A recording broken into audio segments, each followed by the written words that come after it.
मान्यता है कि पिछले जन्म में मीराबाई वृंदावन की एक गोपिका थीं और उन दिनों वह राधा की सहेली थीं। वे मन ही मन भगवान श्री कृष्ण से प्रेम करती थीं। बाद में उनका विवाह एक गोप से हो गया, लेकिन उनका लगाव कृष्ण से कम नहीं हुआ।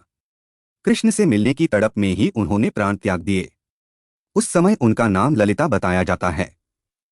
कलयुग में उन्होंने मीराबाई के रूप में फिर से जन्म लिया। मीराबाई एक राजपूत राजकुमारी थीं, जो मेरता के शासक के छोटे भाई रतन सिंह की इकलौती संतान थीं। बचपन में एक पवित्र व्यक्ति द्वारा उन्हें दी गई कृष्ण की एक छवि ने कृष्ण के प्रति उनकी आजीवन भक्ति की शुरुआत की, जिन्हें उन्होंने अपने दिव्य प्रेमी के रूप में पूजा।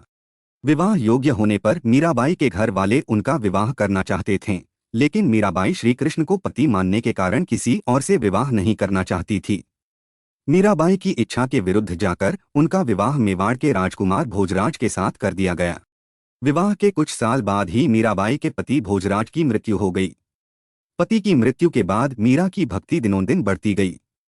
मीरा मंदिरों में जाकर श्री कृष्ण की मूर्ति के सामने घंटों तक नाचती रहती थीं। मीराबाई की कृष्ण भक्ति उनके पति के परिवार को अच्छा नहीं लगा।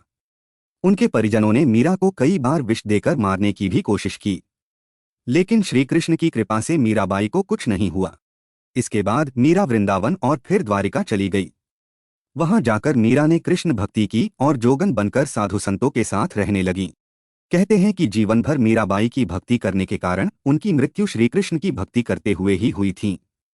मान्यताओं के अनुसार वर्ष 1547 में द्वारका में वो कृष्ण भक्ति करते करते श्री कृष्ण की मूर्ति में समा गई थी। तो सब दिल से प्रभु के लिए बोलिए जय श्री कृष्ण।